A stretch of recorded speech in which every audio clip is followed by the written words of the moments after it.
4, 3, 2, 1. Walk with me through the cellar door. The storm is coming, Francis. A portal to a more skeptical world. Cellar Door Skeptics begins right now. Prepare for the revolution with your hosts, Christopher Tanner and Chris Hanna. Welcome to episode 121. Ooh. Man, how many, that's like 2 years of episode, Hannah. Yeah, we're getting there. We're getting there. Welcome. Yeah. Anyway, welcome to Cellar Door Skeptics. Yeah, as we reminisce about how many bloody episodes we have at the beginning of the show. And time passing at a relatively linear speed because we are not moving even remotely close to the speed of light. Well, we have a quick announcement. If you have not been listening to the show, we will be at the Michigan Atheist Convention. Ooh. Coming up here in about a week and a half. Yeah, we're opening. We are. We are going to have the first 40 minutes. We have a awesome speech that we won't say awesome in, but it's going to be a little different sure because I've edited out all awesome out of our speech already. I did a search in there. I was like, do awesome, bye-bye. And amazing. Ooh, I haven't done that yet. I'll have to do that one tonight. But we're going to be talking about secular parenting in a different perspective probably than the rest of the guests as the regular uneducated team. Yeah. This is going to be lay people stuff here for us. Lay people stuff, yeah. And we'll be having more of a conversation, kind of about our upbringings, how it relates to bringing up the kids, and how we can intertwine, different types of parenting with how we were raised to try and create children that are not only skeptical, but are able to accept the world no matter what that throws at them. And we're gonna try to put it from like a little bit different perspective. That's what I'm gonna aim for with my section is that we're just gonna try to because we got some other people that are also gonna be talking about similar kinds of things, and so in an effort to not say what they're gonna say, we'll try to look at it from a little bit different angle. And so I like to think that it's possible for us. We're pretty creative dudes to be able to find something a little bit unique. So we're gonna see how unique we can get this thing to be. We are. But tonight we have a couple of awesome topics. We will be talking about Facebook. I did run my history, by the way. Did you download it? I did. Yeah. Is it crazy? Did it make you feel weird? And then they're like, "Oh, hey, don't share this information with anybody else." And it's like, "Okay, I won't." And then you download all this, and it's a link. Can I charge for it? Can I charge for it? I'll beat Facebook to the punch and just start selling your own stuff online. Yeah, and so we're going to talk a little bit about the ramifications, kind of what could be coming with it. We're also going to be talking about an NPR article, and this is a little bit older article, but I feel it has a big bearing on society right now. So we're going to be talking about private immigration jails. What does that mean? And how it's kind of affecting society? Because as Trump comes off, his first year, going into his second year, what's going to be the big fallout? We didn't really get much the first year. We got a bunch of tweets. We got a scandal coming, that's now starting to land. And so we're going to be kind of talking a little bit more about, I don't know, what the immigration jails and deportations mean to America, because there's a lot of things going on right now where people are being deported who have served in the military, who have, lived their whole lives in America. And how does that affect families? And there's changes happening in the administration. There's people who are kind of establishment, helped Trump get his training wheels figured out. And we've been seeing people drop like flies out of there. And a lot of them are the guys who are kind of carryovers from the Republican Party who have been in politics for a while. And we're seeing people like Fox News is going to be in charge of like 2/3 of the government by the end of this year is what it looks like. So anyway, we'll talk more about who's been showing up in that stuff too. But the most important topic we wanted to talk about was a recent discovery, and I guess it's not. It's relatively recent. It's not exactly discovered in the last year, but the article that was published on New Atlas actually talks about how they literally just published a scientific journal about a new antibiotic that can fight MRSA and something called like VRE. And I'll be honest, I don't know what that is, but I know what MRSA is very well. So this exciting new antibiotic, and I'll try and say it just for the audience's pleasure, I guess. It's called Tecicobactin. That's what we're going to call it. And Hannah can correct me as he always does.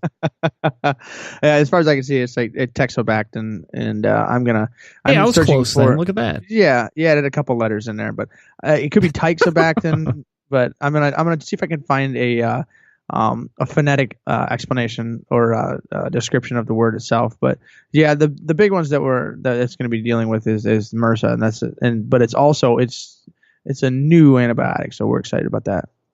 Yeah. And what's exciting about this is, antibiotics are exciting because they help keep us alive.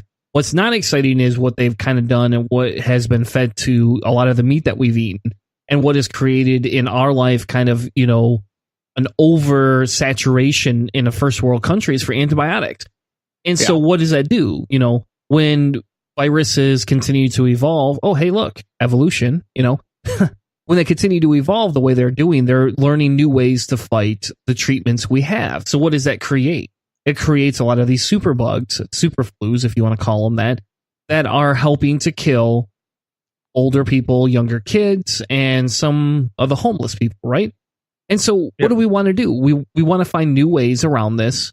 Obviously the best solution would be to not put as much antibiotics in our food, but at least just in ourselves. I mean, just put it in our own mouths ourselves. Like they're just trying to keep antibiotic use down to a minimum, just for all things on Earth.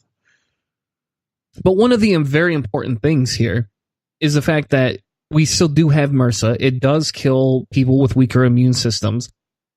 And as a first world society, what should we be doing? We should be working towards fixing that and ensuring that we don't have a bunch of people dying, right?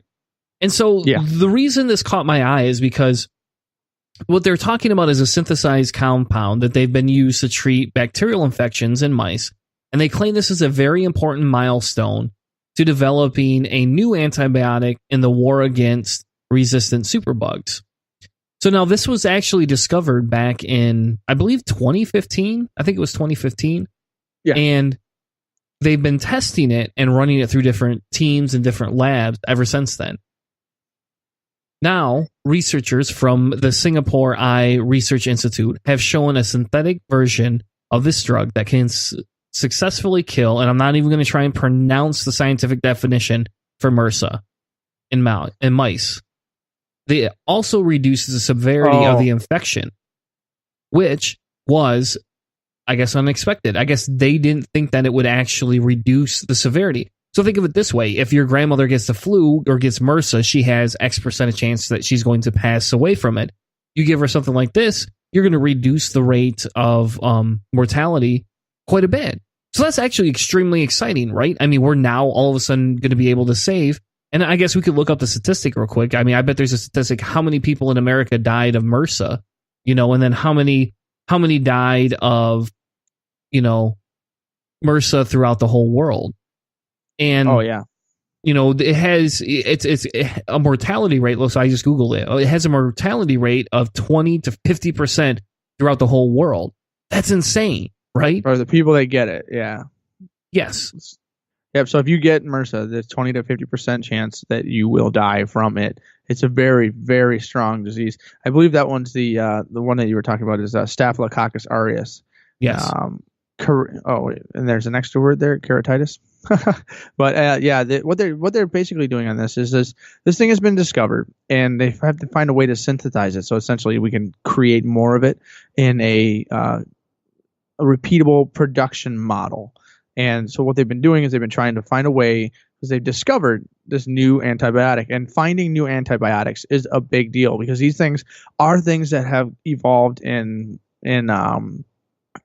just in nature, and so bacteria have different abilities to fight other things. Their immune systems develop antibiotics, and so we found a few and we've been using those, and we find more and more. But as time goes on, this is something that's really fun to deal with, is that people who don't like to believe in evolution, but they'd be more than willing to take an antibiotic from their doctor, you're kind of basically using evolution to teach your body and all of these types of things. But what they're saying is the reason we don't want, and for anyone else that doesn't know this yet, the reason we don't want to use antibiotics very consistently is because it kills most of these kills most of the bugs and things that are out there, but some of them survive. Sometimes someone takes the antibiotic and some of that flu virus survives, and it's stronger. It's just the one that can survive that. And the more people who take the antibiotic, it basically creates more of those ones that survived. And now you have just a new gene pool of having that one gene that could survive that particular antibiotic. Over time, in a large scale experiment, you have tons of these little guys who are all okay with partially surviving. Then the next generation, the next flu season, the next round of those antibiotics, then the ones that are even stronger have even better resistance to those antibiotics. And so what we're doing is we're creating these bugs that can, each generation they go through their birth to death cycles, they get a little bit better at resisting the antibiotics we have. Well, there's only a limited number, and so that's why this new discovery is important, and we try to use only a little bit to save it for as long as we can, because it's a finite resource, it seems. Yeah. And again, a little bit on the evolution front here, right? I found an older article from the Harvard Gazette, right? And it was talking about this gentleman named Richard Lenski. And I'll post the link into the description as well. And what he did is he went through and he talked, and he gives us talk about viruses and evolution. And he has a project called the Long-Term Experimental Evolution Project, which I guess he began back in 1988. Did not know that. He says that bacteria that he's been studying have doubled in size, began to mutate more quickly, and become more efficient at using the glucose in the solution where they're grown. So they're adapting, they're changing, they're evolving. And then that's the thing, when we look at superflus, it kind of makes me think of that Stephen King book, The Stand, right? Yeah. All those people die of the superflu except for like 10% of the world, and I think of that book every time we talk about, bacteria and these different things, because that could happen to us. Like, even though Stephen King came out with his book 25 years ago or something like that, this is an actual thing that could actually happen to us in our lifetime because of the way evolution works. And I'm trying to think of what podcast it was on. I was listening to this scientific evolutionary biologist on a podcast, and this got to be like 4 years ago. And one of the things that always hit home with me is she said, well, think about it this way. As we change the world and we push the world to do different things, more dangerous things like climate change, yeah, the world eventually will change and react, because while maybe it's not in itself a living organism that can think and breathe and do all these different things, it is able to evolve on a base level. So the world evolves to help rid itself of some of the harsher conditions that we're using to kill off the world. Yeah, it's kind of like if you imagine that people have the idea of Gaia, the living Earth or whatever, but there is something to thinking about the incredible complexity of life on the surface of the Earth, that it does have a malleable impermanence to it, so that if you do something to it, like, it's going to change, and that change isn't really good or bad per se. There's no objective real measure to that. Is it good or bad for the human species? Is it good or bad for the carbon-based life forms on the planet? But overall, in the scope of the universe itself, like, there's not so much as a good thing or a bad thing. Like, we could overheat the Earth and only a few planets could a few creatures could survive on the planet after it's superheated and the atmosphere gets really weak.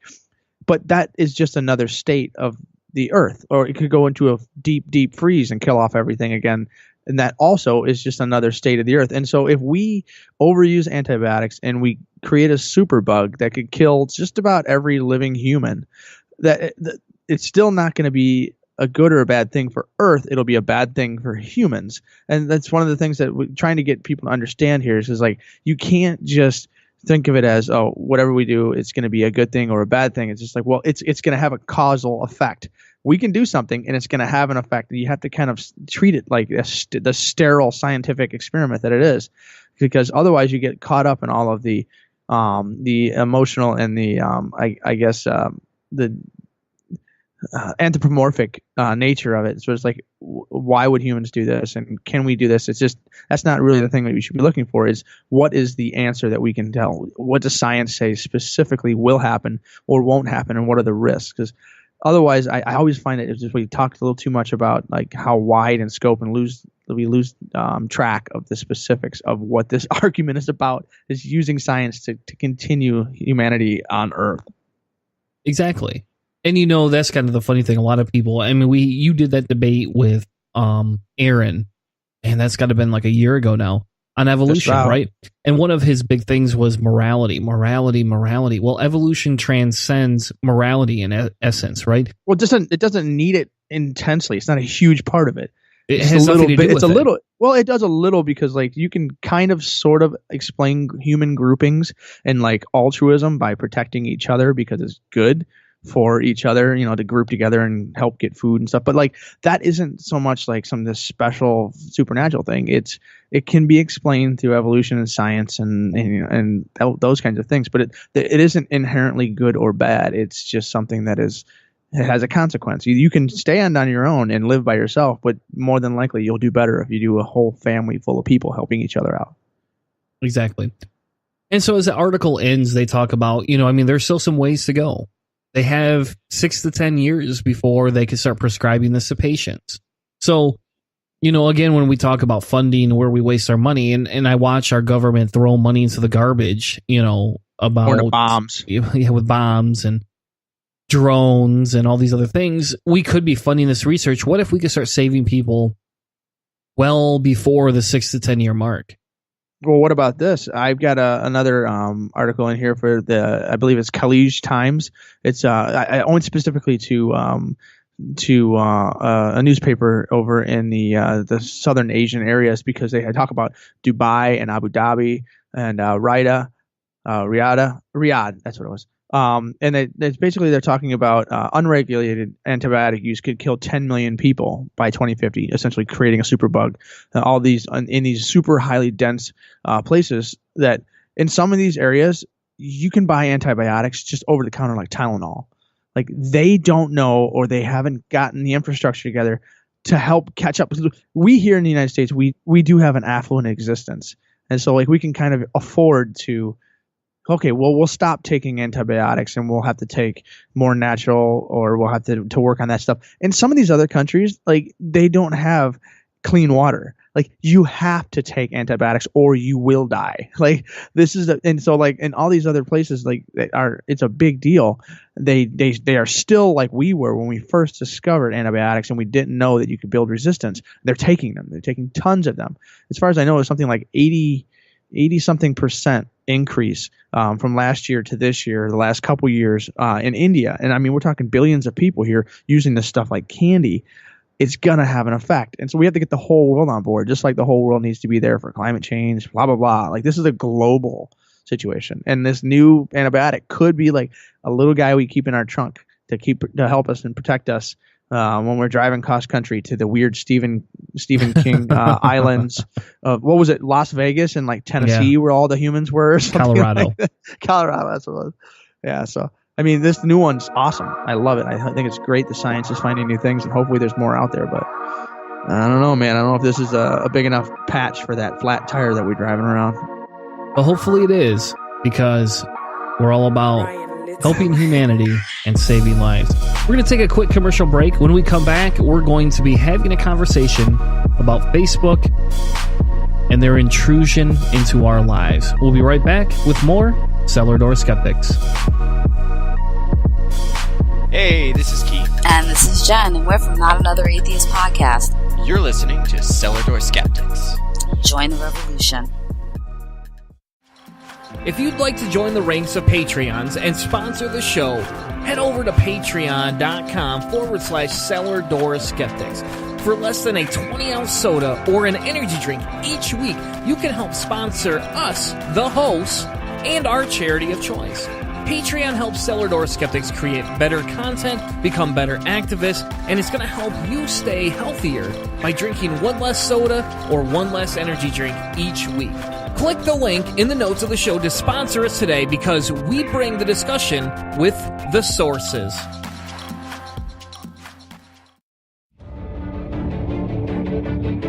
Looking for something new and exciting, or maybe just a change from the old Atheist Show format? Cellar Door Skeptics podcast provides listeners with hours of enjoyment each week on Spreaker and iTunes. Check us out as we talk politics, religion, science, reviews of books and music, along with the occasional interview just for a twist. Join Christopher Tanner and Chris Hanna every Tuesday night at 8 p.m. Eastern as they bring fresh content to you. Walk with us through the cellar door as we help you prepare for the revolution. You can find us on Spreaker, iTunes, YouTube, and even on Facebook.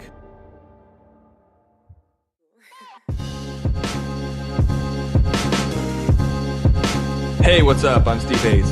And I'm Dave Curry. And we're from Prophetcast And you're listening to Cellar Door Skeptics. on the Fox News Network. They're not affiliated with Fox. Everyone's a Fox affiliate. Now, back to the show.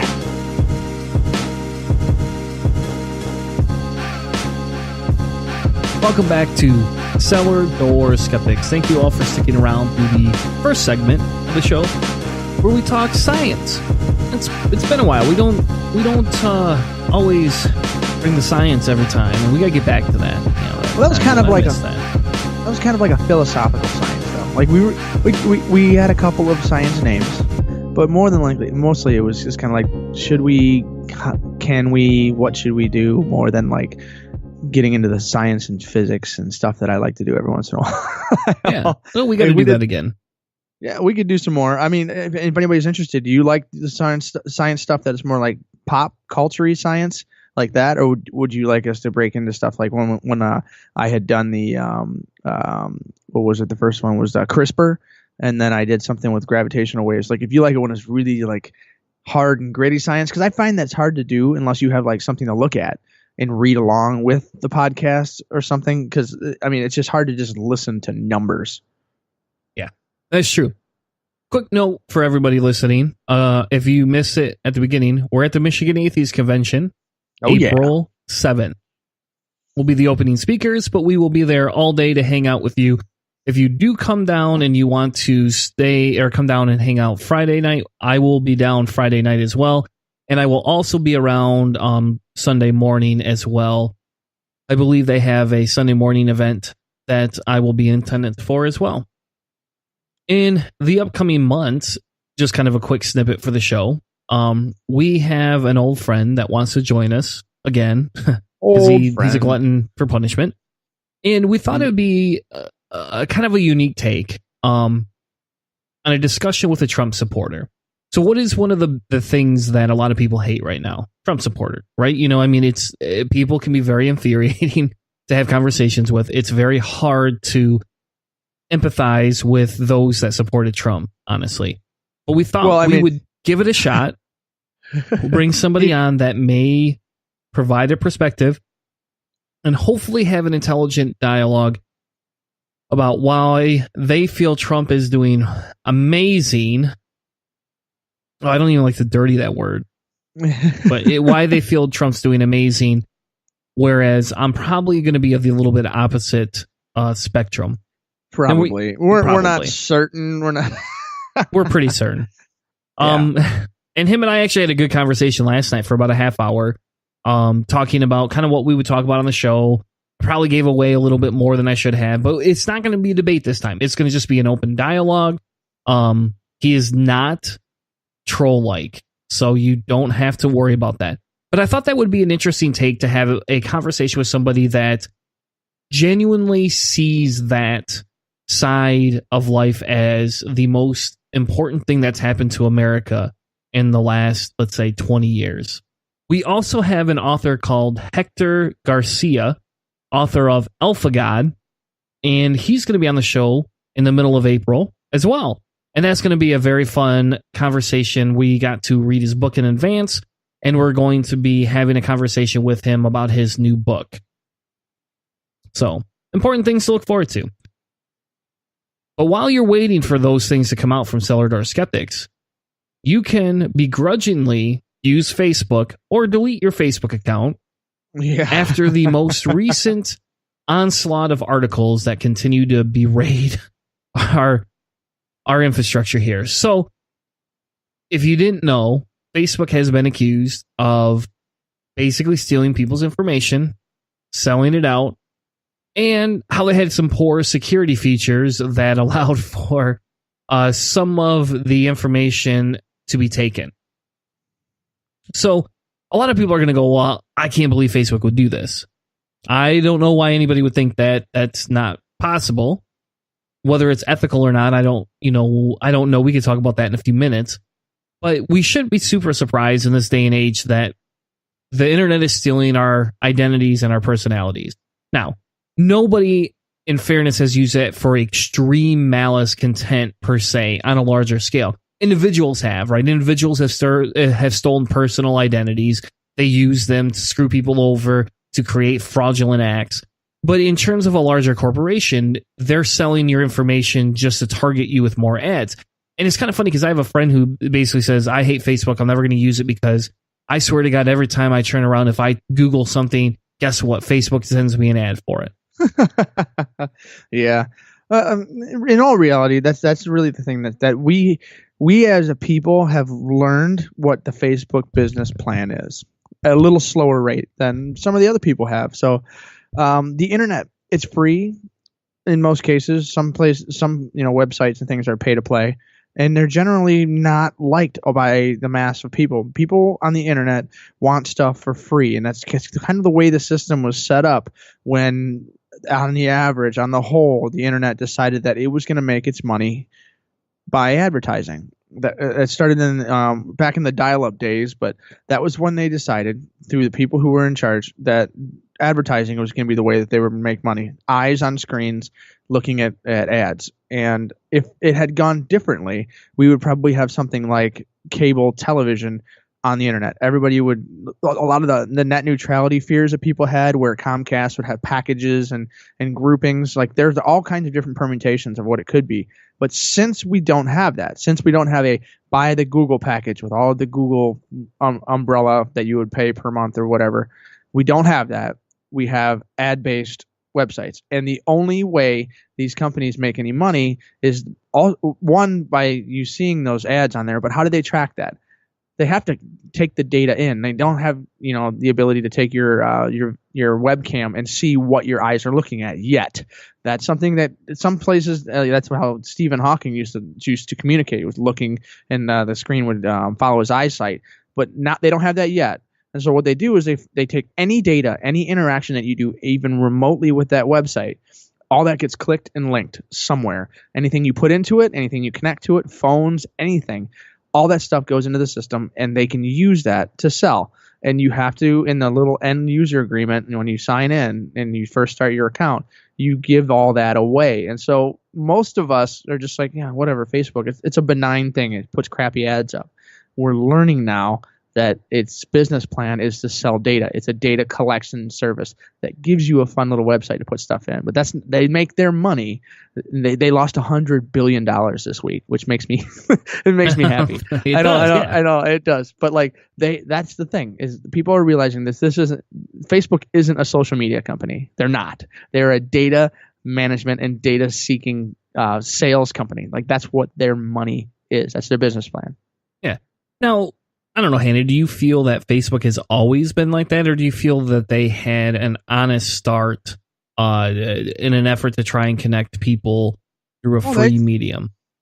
Did you use Facebook when it was the college only? No. I used MySpace. I was in college. Yeah, MySpace and Facebook were going back and forth. And when Rupert Murdoch bought MySpace, it kind of turned it into the corporate place, and people migrated over to Facebook.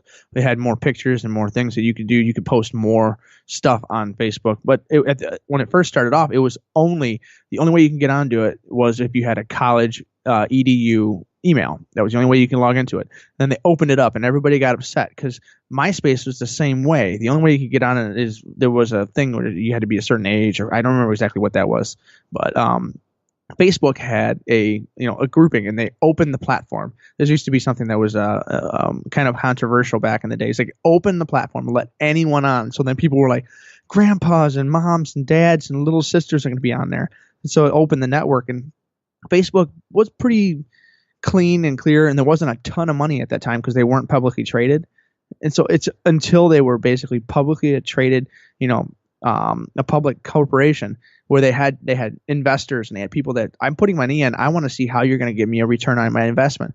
Okay, well, here's our business plan. It shows you what we're doing. They're like, whoa, you're going to get all that data and sell all that data? And they're like, yeah, we get it all the time. And then it changed from being, like a multimedia thing to a business that's sole purpose is to sell data. Yeah, exactly. And it's kind of torn, right? Because some of my life is wrapped up in Facebook. I connect with a lot of people on Facebook, in fairness.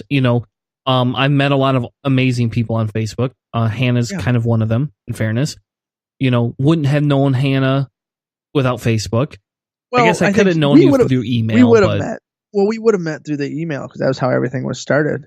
Was our connection through Michigan Atheists, and when Arlene sent us email back and forth. Yeah, that's true. But Facebook was just the easier medium, right? You gravitate towards how do you message people.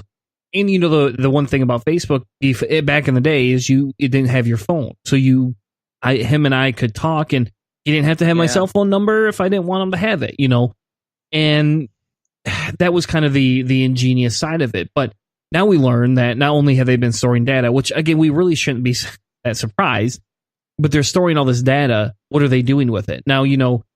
We have one article from The Independent where Facebook is basically telling them, yeah, hey, look, we don't sell your information. We don't sell your information. On the other side, we'll have a CNN article saying, hey, how do we know this? Let's actually look about it. And they actually took the time to download their data. Yeah, did you download yours? I downloaded mine. I did. I downloaded mine because I was, I guess I was a little incensed that they had my information, right? Not super incensed. Was it really loaded? Did they have a ton of stuff on you? No, and that's the thing is, I guess okay, so there's one where it tells you all your friends, and it tells you when you became friends with them. That's actually kind of cool, in fairness. I was scrolling through all these people. It doesn't tell you who unfriended you, though. You think of all the things that they do, you'd think that would have it. And it doesn't tell you who's blocked you, or any of that. It keeps track of who you've blocked, though. There's a list in there. Yes. Who you've blocked. I thought that was pretty cool. It tells you who follows you and who you follow. So cool, right? Maybe that's how people always know, hey, these are who follows me or not. I'm not super excited that they have every one of my, messages.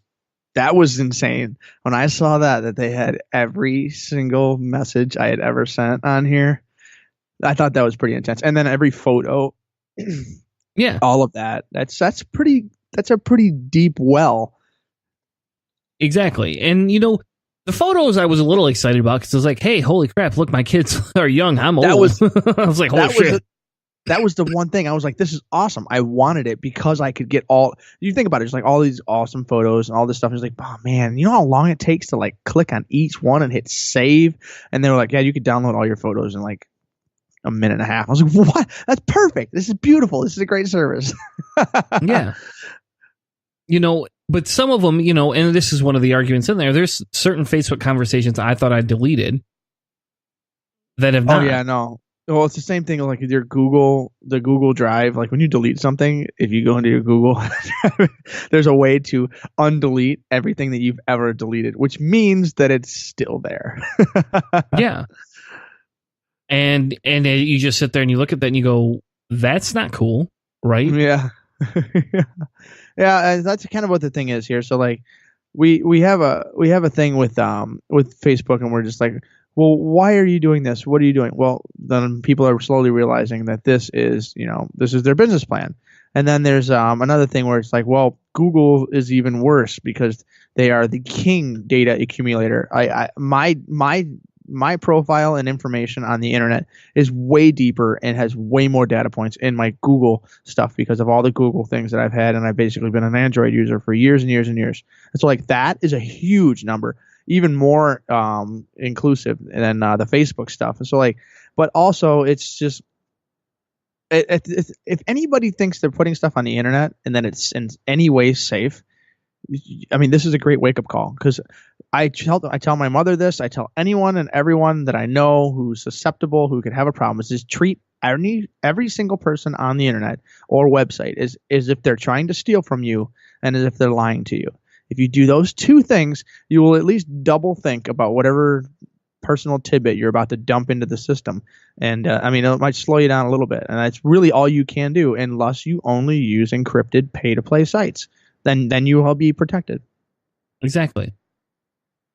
And so, some of the other things I found on here, like they were talking about, do they have my phone number? And it's ironic. I don't allow Facebook to use my phone to call. I've denied that ever since that feature came out. I don't need I have that. too. I have too. I've never said it, or like where you can log in with like your phone number or something. It's like, if you use me for a backup, it's like, no, not really. I don't think so. But I bet you they have it. I bet you they have it somewhere because if it's on your phone, they have to be able to send like, okay, This is the phone I'm on. So like it has it. So they do have it in my like, contact information, in fairness. Yeah. So like this is like, you can say no all you want, but we're going to take it. Yeah. So, I mean, some of these things, like there's no way around it. Like if you put the program on your phone, it's just going to take anything and everything on there. You just have to think about that. Is this something that you're willing to trade? Yeah. And is the benefits worth outweighing the non-benefits? I don't know. I mean, I went through, how about this? I went through my ads, right? And ad topics, Here you go. Irreligion, political satire, computer, Grand Rapids Griffins, the world. Don't know why the world's on there, but the world. You're humanist, man. Belief. The whole world. Center for Inquiry. Doug Stanholm somehow. No idea how he's in there. Stanholm or Hope? I don't know, Doug Stanhope, whatever. Okay, yeah, the comedian. Yeah, the comedian. Never once have I searched for any of his stuff that I remember. How about this? House TV series. I hate that show. I've never once Googled that. I hate it. I hate that show. I do not like that show in any way, shape, or form. Other top ones, philosophy. Okay, that's fair enough. Second wave feminism. I'm being targeted by second wave feminists, I guess. How about this? Avant-garde metal. Avant-garde metal. That's like the instrumental artistic style. Yeah. Michigan, no hate group, Fallout. There you go, Fallout. Survivor. For some reason, Survivor shows up in here. Again, never once have I ever watched Survivor. The only thing I can think of is maybe you like clicked on a video or something, because I'm going through mine and mine doesn't have any really weird things out there that are outside the norm. Faith is in there, but that's something that I would be like looking against. But like there isn't like I don't know who Britney Spears or something like that. There's nothing like, you know what I mean? There's nothing like that in mine. So I mean, if I was going through this slowly and just looking, I would say, yeah, this is a really good description of me. I mean, and so if someone was looking at this and said, okay, well, what can we deal with this guy? And this is the other thing, is that most people are like, what are they doing with this? And you try to sell you stuff. And you think of like, well, there's nothing useful there. We're talking big data. We're talking trillions of data points, and we're talking machine learning and keywords. So like if someone who is known as an atheist in the community and they have, the spiderweb connections out, they can see the frequency of the word non-belief, irreligion, no religion, atheist or whatever in your profile or in your data, and they can see that you have a higher per capita non-belief associated word, and they'll connect you to that person, and they'll know, like I was thinking, is like new Christopher Hitchens anthology that's coming out, or the new Richard Dawkins, whatever. Like they can, like these major publishing houses can specialize the ads that you will see when you go to whatever site. Like those are the things that they're looking for. Like the conspiracy theorists, they're trying to get into your mind and turn you into the mindless puppet that does exactly as per you are recommended in the deep state computer or somewhere or whatever. Like that stuff, the dangerous ideas that a lot of people are thinking about, like it's not there yet. If that's a goal for somebody, really, in all reality, this is unfettered capitalism. That's the whole thing. Is what we're looking at here. This is unfettered capitalism, where a company and a corporation can supersede privacy rights and all that kind of stuff, and just really do whatever it wants on the internet. That's what this is. Exactly. So where does that leave us, right? Facebook has essentially denied and said you have opt-out option.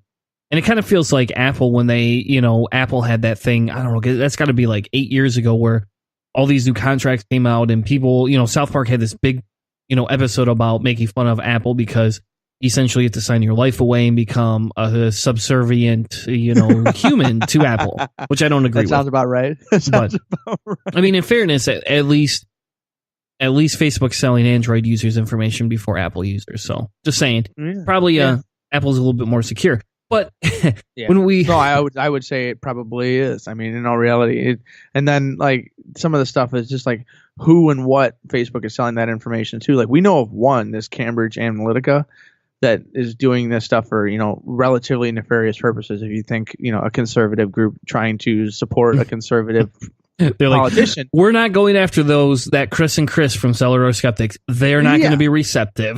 Well, that was my first thought. It was just like, they're like, Cambridge Analytica has 50 million users. I'm like, yeah, they have mine. It has a giant Bernie Sanders stamped on it. Like, there's no way that this did anything of use to them. So like, it's once again, it's just how susceptible are you to what you see on the internet? Do you think twice about what you're clicking on and reading? And it's like, I understand, like Facebook had some huge changes that it made to its system from 2011 to 2014, I think it was, during this window, where if you had one of these apps that you downloaded and you answered the question of which of your favorite Hanson character or whatever the hell, like that was something that and then once you're in that app, they could take all of your data connections for all of your friends. And Facebook stopped that, but it didn't do a very good job forcing people to delete that information. And it's just, at that point, it was in super expansion mode, growing hand over fist, making billions of dollars a day. And so now they've kind of clamped down a little bit better on that. But these are the, ghosts of Christmas past coming back to haunt them. Yeah.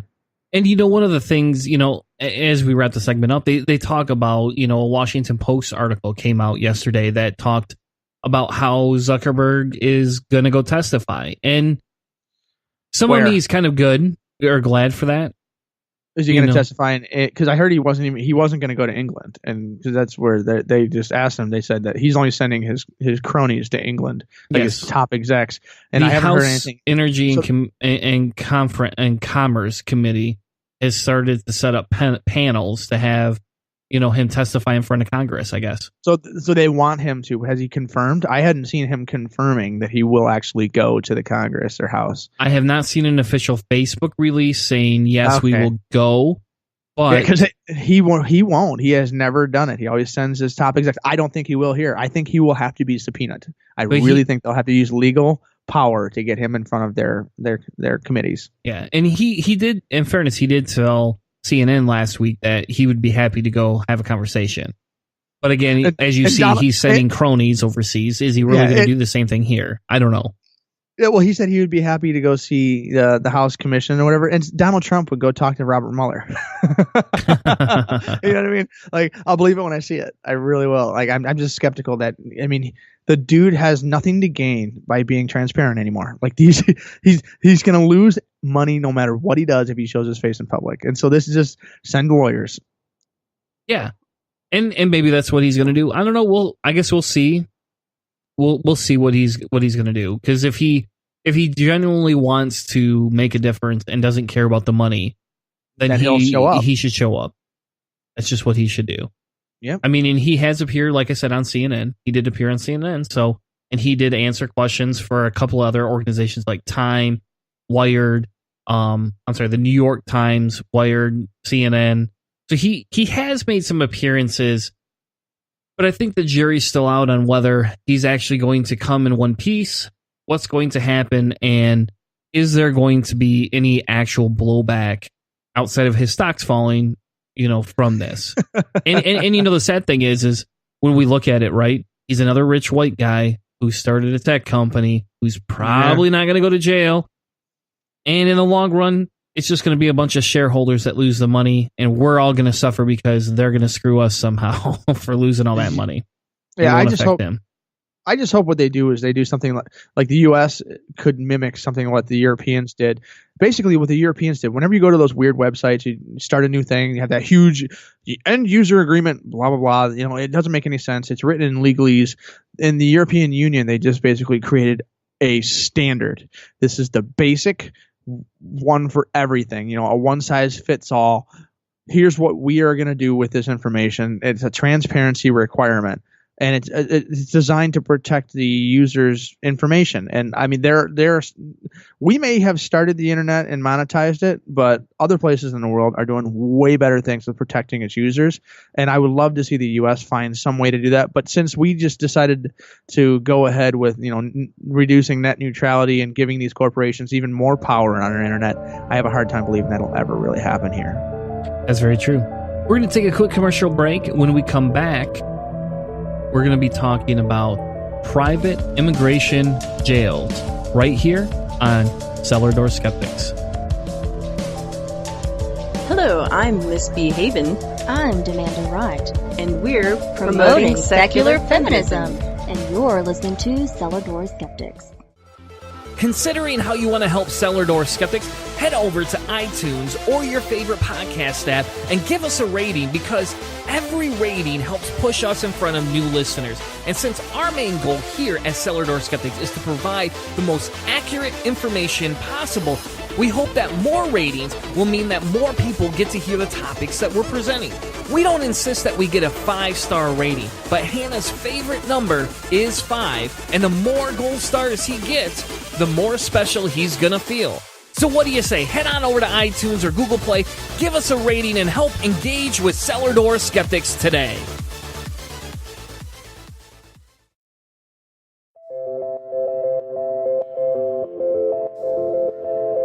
This is Trav Mamone, host of the By Any Means podcast, and you're listening to Cellar Door Skeptics.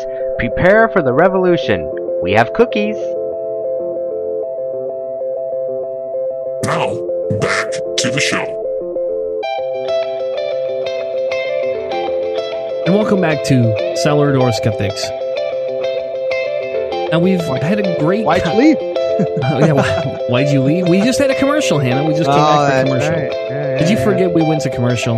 Are you that drunk you can't remember commercials? No, it's the drinking break, right? Isn't that what it is? It's everybody sprints to the other room to see if they can get back before all the fun stuff starts again. Yeah. Except for we kind of shortened the commercial, so it's kind of hard to do that. But hey, you know what? Don't trip over the kids. Don't trip over the kids. Oh, man. Well, so what are we talking about this time? Yeah, so for the last segment, I wanted to talk about private immigration jails. And you and I have had a conversation about private prisons before. We have. We're not big fans. If you don't know the show, we're not very big fans of private prisons. We're not really huge fans of private corporations just being... like Facebook, stealing our information. Damn them. Maybe if we had a government site, at least they'd already have our information anyway, so who would care? Anyway, so there was an article from NPR that came out on their Morning Edition podcast called Big Money as Private Immigrant Jails Boom. Yeah. And I was drawn to the article and kind of, I listened to the show and I wanted to do a little bit of a segment. Here we are 6 months later, or almost 6 months later, and I wanted to talk about what these detention centers are and how it's affecting the United States and what role it could play in the future. Basically, these are the ICE detention centers. So ICE has found somebody that's an immigrant, they're illegal, and they need a place to hold them while they get the bus warmed up. I mean, what do these things even doing. So let's just like try to define what they are specifically to start. Yeah. So a detention center is essentially a complex surrounded by certain types of wire that I won't even try and say, concertiera or some crap like that. And they're used by immigrations and custom enforcement for different detention centers to hold, people they're waiting to expedite out of the country. Okay. So these aren't people like waiting for like a court day or something. These are like, okay, these guys are leaving as soon as we can get them out. Yes. And they're not very cheap. ICE spent more than $2 billion a year on these detention centers through private jail. They're also using private organizations to run these. And the group just happens to be the group that runs the nation's largest private prison company called Geo Group. That's not a surprise at all. I mean, that's like what Michigan did. They had private corporations take over the food systems in Michigan prisons, and so they had E. coli and maggots in the food. So, I mean, I'm assuming these private corporations, for-profit jails, essentially, for-profit immigration staging centers, whatever you want to call these things. I mean, these are probably not the most hospitable. I mean, obviously, it's a jail. It can't be that good, but I mean, so these are they? Is the argument that these things are just completely, horrible, or is it just the argument that they're spending so much money doing this? They're on both sides. How about that? In my opinion, It's on both sides. There's a lot of money being spent. So, for example, there's the article talks about $32 million a year to house, feed, and provide medical care for these thousands of detainees. And we can get into place? I believe there's 5 facilities. When I Googled it, I believe I found 5 different facilities down south that held these people. Okay. And, a lot of them are held for civil complaints as well.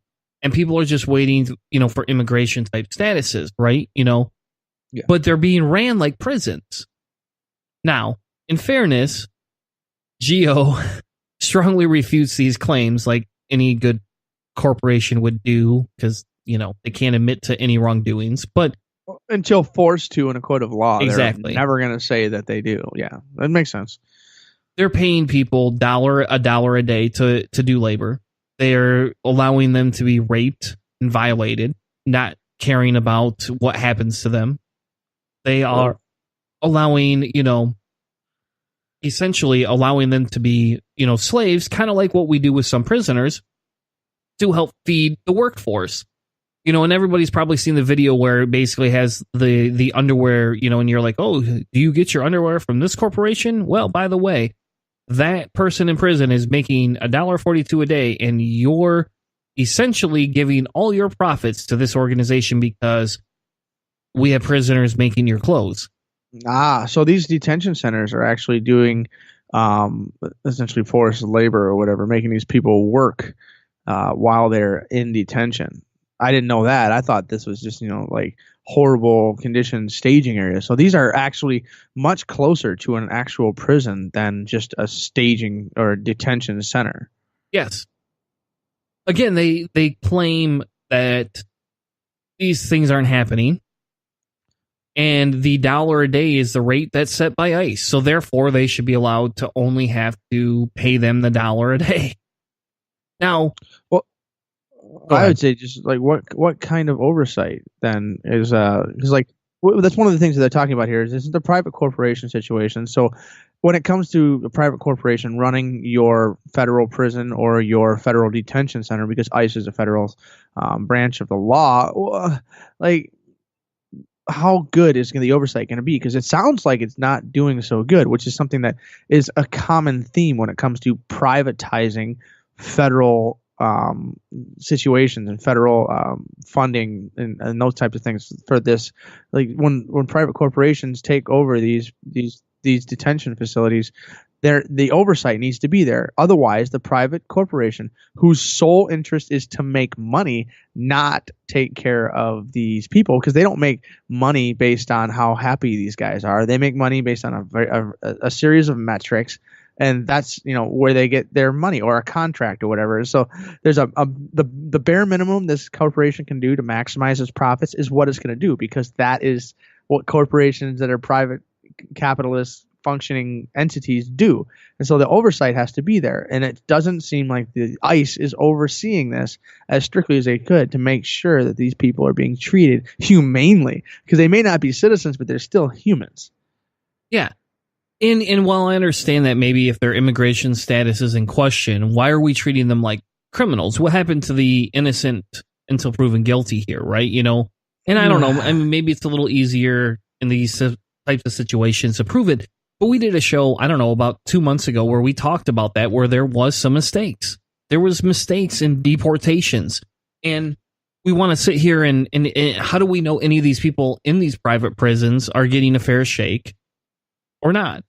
There's another article from Nolo, and essentially Nolo talks about the living conditions, which is kind of what you brought up earlier. Okay.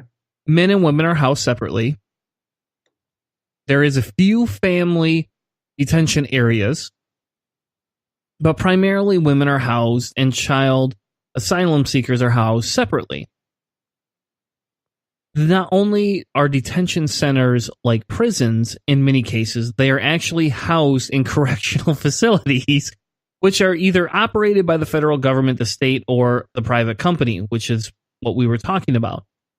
Also, until you were released on bond or under reasonable supervision or are granted the right to remain in the U.S. lawfully, you may not know how long you're going to be detained for. That's insane, right? Yeah, that's insane. It sounds like basically they're violating basic human rights. What is it? Was it the writ of habeas corpus? I think that was. I think that's what it was. It's the writ of habeas corpus when it comes to when you're when you bring a prisoner or another detainee before the court to determine if the person's imprisonment or detention is lawful. Like, the habeas corpus is something that is the basis for any modern civil democratic society. You don't have a writ of habeas corpus in some cases for the guys that are down in Guantanamo, who are just suspected to be terrorists in a lot of cases, and they've been there for 6 years, 12 years.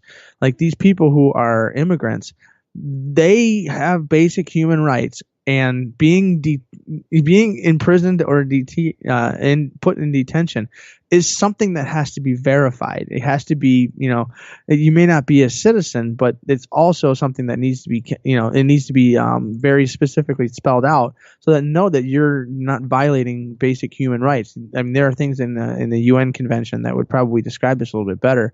And I have a hard time believing the United States is doing a very good job, or they may not even have ratified that particular part of the UN, because the U.S. is not very good at ratifying these types of things either. Yeah.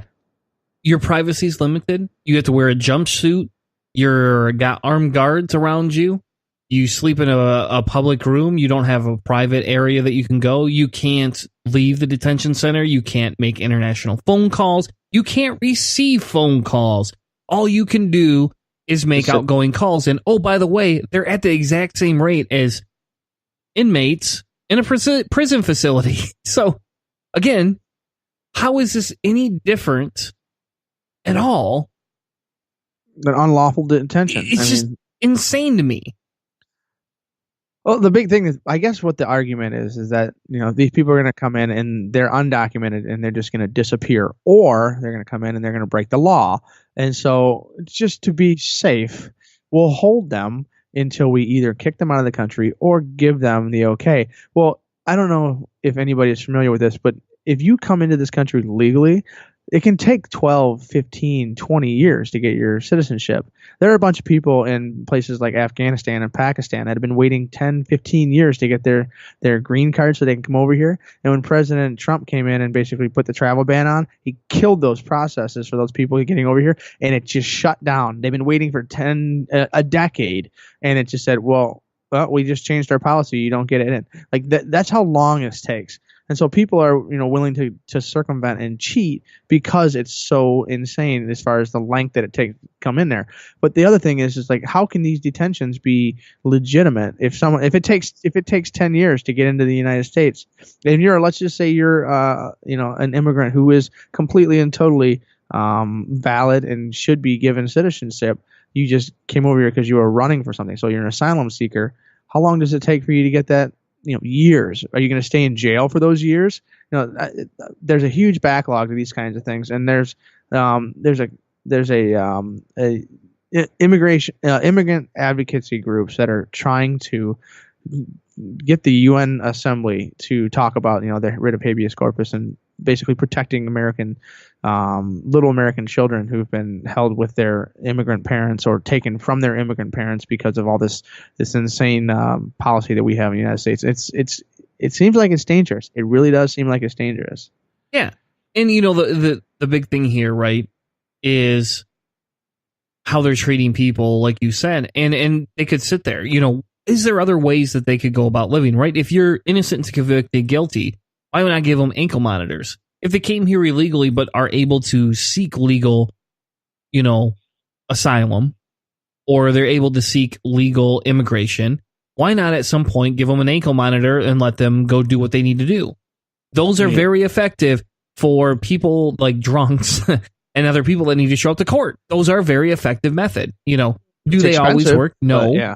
You're right. They are expensive. But how are owning a prison any less expensive? And way more expensive. People, they feed them in prison all day long, every day. Yeah. Let them work and pay some taxes. Well, they do work, and they do the work of people that would normally run the facility. So think about it this way. If you would have to pay, let's say, a $12 to $15 an hour wage to have somebody clean your facility, you need 17 to 20 people to clean this facility every day on each shift. That's 60 people a day. Well, hey, look, we got detainees that'll do it for $1 a day. Well, think about that savings. If you're paying even just $10 an hour, that's $80 a day times 3, $240 per person. Well, if you can do it for one, what's your profit margin, Hannah? It's huge. That's what it is. It's massive. And so these companies are profiting heavily off of this.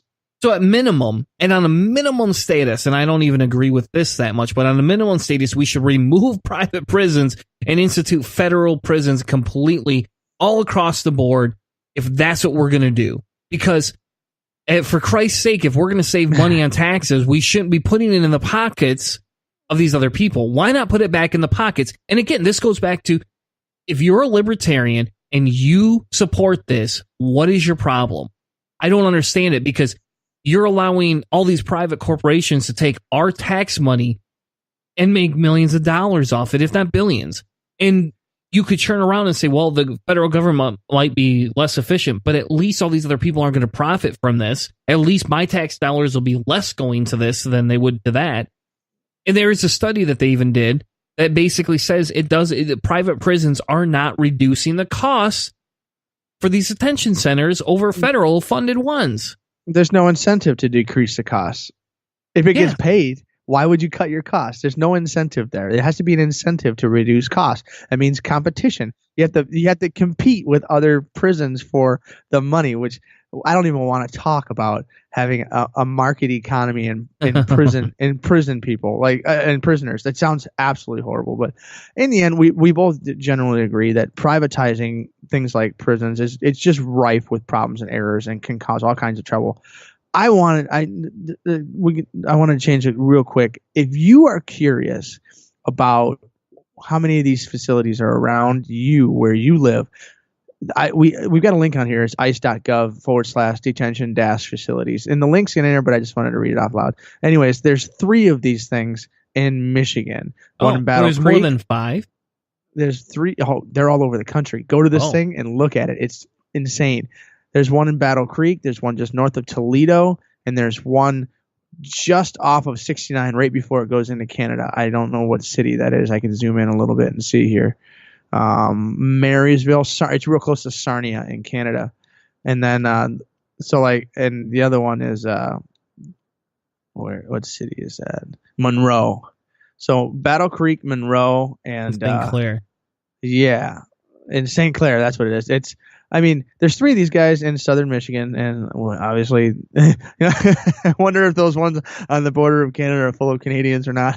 It'd be the nicest, most, I guess, proper and well-spoken of all of the ICE detention facilities. But it's just something that if you're interested in seeing how your state's spending money and how, your state's involved in that. But one other thing on this is the only really other thing I had on this topic, is with the budget that just passed not too long ago, it kind of just gave the finger to both sides of this. So there was no DACA solution. That was something that Democrats really wanted bad, but there was also no wall. And so the bill left both sides empty-handed, except immigration, their funding. I think they got something like $8 billion, I believe is what it was. I was trying to find it a few minutes ago. And so the total funding that they had sought was somewhere around $8 billion. And, they're getting a bunch of cash money out of this again to cover, the cost of running ICE. And I don't know, man. It just we've got a lot of money that's going into just grabbing brown people and throwing them in a facility. I would, if it was a little bit more transparent and I knew bad people were in there, I could probably support it a little bit more as part of securing the country.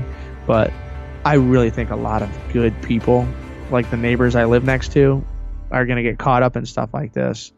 And just because they speak Spanish and are a little bit darker in pigment than I am, they could potentially be in danger. And I am not comfortable with my country doing that to good-hearted people who will be willing to work harder and longer than most people in this country. That's all I really have to say for this, this money going into these detention facilities. I would agree. I don't know what else to say either. They talk, as the article ends, they had an interview with a guy who had been in there. He says, but what they're building is another prison. The man who was detained here was me. For me, it's a bad idea. They're psychologically mistreating immigrants. And if you think that's okay, and that's how you want to vote, then I guess more power to you. But the rest of us are going to work our asses off to fight tooth and nail at every election to ensure that immigrants, get a fair shot, and we can continue to make our society great again by allowing more intelligent people in here than some of these old-ass white folks who seem to somehow control the government nowadays. With that being said, thank you very much for joining us on Cellar Door Skeptics. We'll be back next week with another amazing episode. And again, don't forget, you can catch us at the Michigan Atheist Convention April 7th out in Birmingham, Michigan, I believe, out in the Detroit area. Thank you all, and have another amazing night.